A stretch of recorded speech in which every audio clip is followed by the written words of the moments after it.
Welcome to Sleep Begins. The day is over, the night is here, and it's time to give yourself permission to rest. Settle beneath your blankets, get comfortable, and allow the noise of the day to slowly fade away. Whether you're settling into bed or simply looking for a moment of peace, you've found the perfect place to unwind. Now, let's begin.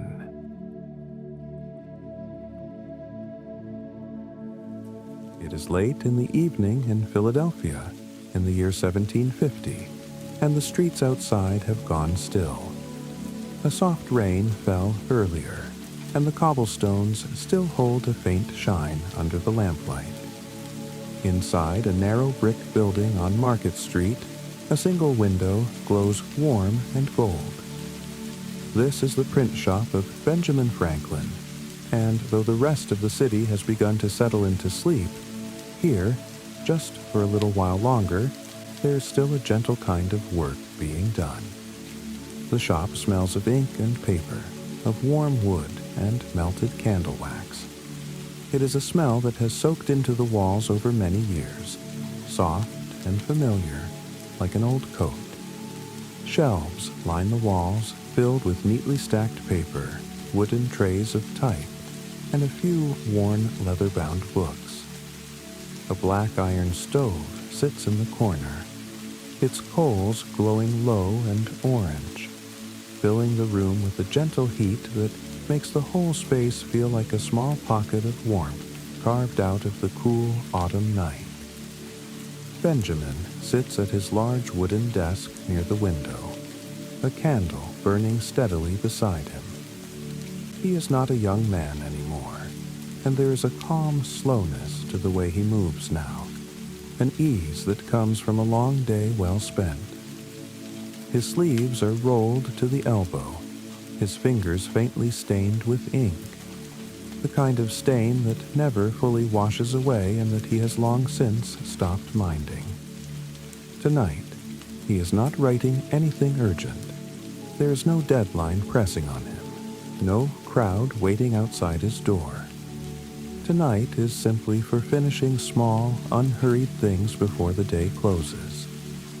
He dips his quill into a little pot of ink and writes a few lines in his journal, the kind of notes he keeps just for himself. He writes about the weather, mild for the season. He writes about a new kind of paper a merchant showed him that afternoon, thicker than usual, with a pleasant texture beneath the fingers. He writes, too, about a small idea that has been drifting through his mind for the better part of the week. Something about how to make a stove burn more efficiently, using less wood and giving off more heat. He does not rush to solve it tonight. He simply lets the thought rest on the page, the way one might set a stone down gently on a shelf, to be picked up again another day. The candle flickers softly, and shadows sway along the walls in slow, easy movements. Outside, a horse and cart pass by, the sound of hooves on wet stone fading into the distance.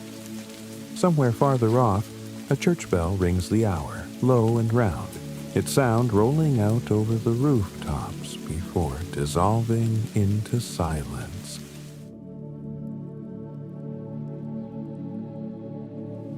Benjamin sets down his quill and leans back in his chair. For a moment, he simply listens to the shop around him. The stove ticks softly as the metal cools. A little wind slips beneath the door and stirs the edge of a paper, making the faintest whisper of a sound. He smiles to himself, the small, private smile of a man who is content with how his day has gone. He rises slowly and crosses the room to the printing press, a great wooden machine that stands in the center of the shop like an old and faithful friend. Today, it printed page after page of the almanac he has been working on, filled with little sayings, weather notes, and small bits of practical wisdom. Now, at rest, The press sits still and quiet, its heavy beams catching the candlelight in long, soft lines. He runs a hand along its edge, feeling the worn smoothness of wood that has been touched 1,000 times before. There is something comforting in machines that have done good work and are now allowed to rest, just as there is something comforting in a person who has worked well and can now, at last, slow down. Nearby, a stack of finished pages waits to be gathered and bound. Benjamin begins to tidy them, moving with the easy rhythm of someone who has done this many, many times. He squares the edges gently with both hands, tapping them softly against the tabletop until they align.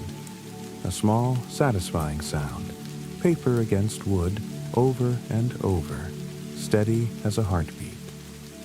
He wraps the pages loosely with a length of string, ties a simple knot, and sets the bundle aside for the morning. There is no need to finish everything tonight. Tomorrow will come, as it always does, and there will be time enough then. He pauses for a moment, resting one hand on the finished bundle, and lets his eyes travel slowly around the shop. It is a small room, but it has always felt full to him, full of quiet purpose. The shelves hold their neat rows of paper. The ink pots sit capped and waiting near the press. A worn broom leans in the corner, its bristles softened by years of gentle sweeping. Everything in this room has earned its rest tonight, just as he has. A soft gust of wind finds its way beneath the door once more, carrying with it the faint, damp smell of the street outside. Rain on stone, distant wood smoke, the soft green scent of a garden somewhere nearby settling in for the night. Benjamin breathes it in slowly, and it seems to loosen something in his chest. Some last small thread of the day's busyness, letting it drift away. He moves next to the trays of type, small metal letters lined up neatly in their compartments. One tray has been left slightly out of order from the day's printing, and he begins, without any real urgency, to sort a few pieces back into their proper places. His fingers know this task well, moving almost on their own, sorting each small letter by feel as much as by sight. It is slow, careful work, the kind that asks for very little thought and offers, in return, a calm kind of peace.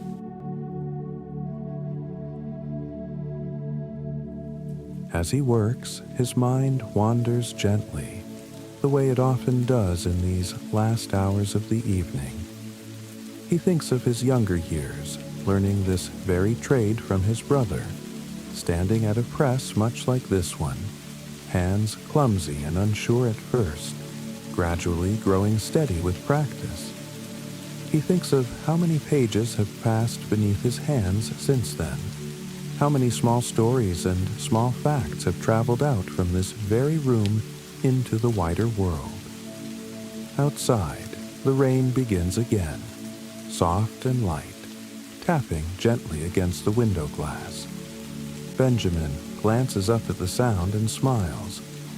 He has always found a particular comfort in rain at night, the way it seems to hush the whole world into stillness, the way it makes a warm room feel even warmer by comparison. He finishes sorting the type and closes the tray with a soft click. The shop is nearly ready for the night now. Everything at rest in its place, everything resting where it belongs. He walks to the stove and adds one small piece of wood, just enough to keep a gentle warmth through the last hour before he closes the shop for the night. The wood catches slowly, and a soft orange glow spreads a little wider across the floor. For a while, he simply sits near the stove in an old wooden chair, its arms smooth from years of use. He watches the small flames settle into a slow, steady rhythm. His breathing, too, seems to slow to match it, deep and even, the kind of breathing that comes only when the body has fully decided the day is done. He thinks briefly of the letters he still means to write, to friends across the ocean, to fellow thinkers scattered across the colonies. But those can wait for tomorrow, and the thought of them does not trouble him. There is a particular kind of peace in knowing that tomorrow will hold its own tasks, and that tonight is not required to hold them too. The candle beside his desk has burned low, its flame now small and steady, casting a gentle, narrowing circle of light. Benjamin watches it for a while, the way one might watch a small fire on a cold night, finding comfort simply in its presence. The wax has pooled softly around the base, and every so often the flame dips and rises again, as though breathing along with the room itself. He rises at last, moving slowly, and begins the final small routines of closing the shop. He checks that the front door is latched. He glances once more at the press, at the neat stack of drying pages, at the trays of type resting in their orderly rows. Everything is in order.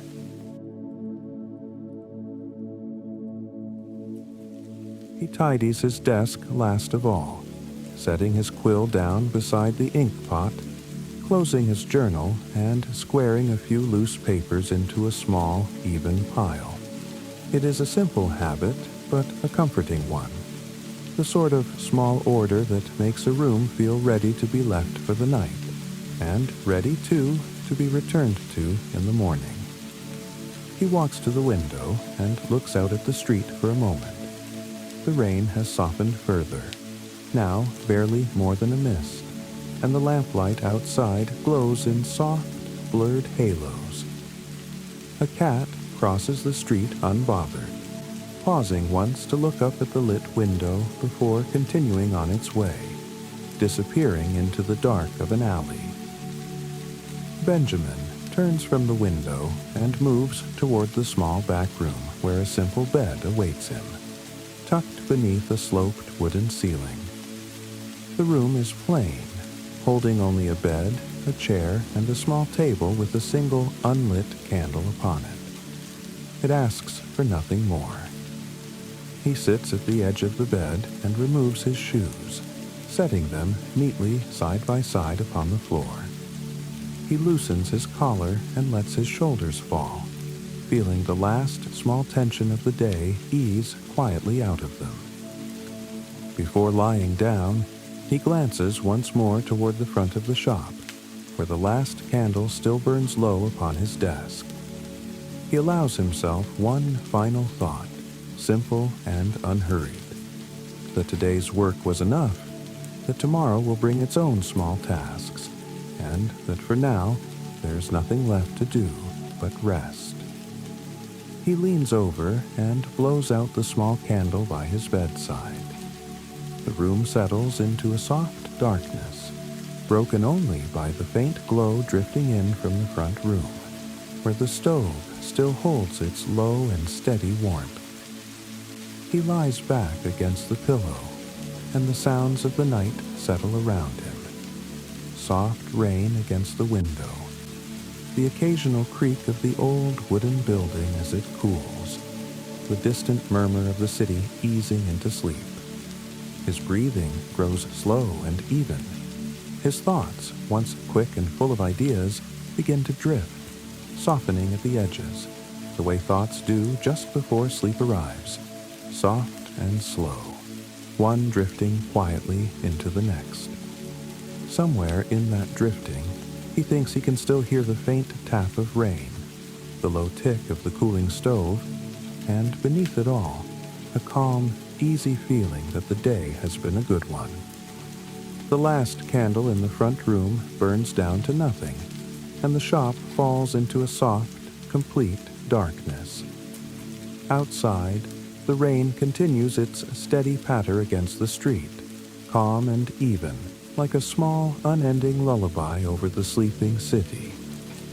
And in the small room above the press, Benjamin Franklin sleeps, his mind at ease, his body at rest, wrapped in the same soft warmth that filled his shop all evening, carried gently now into the stillness of the night,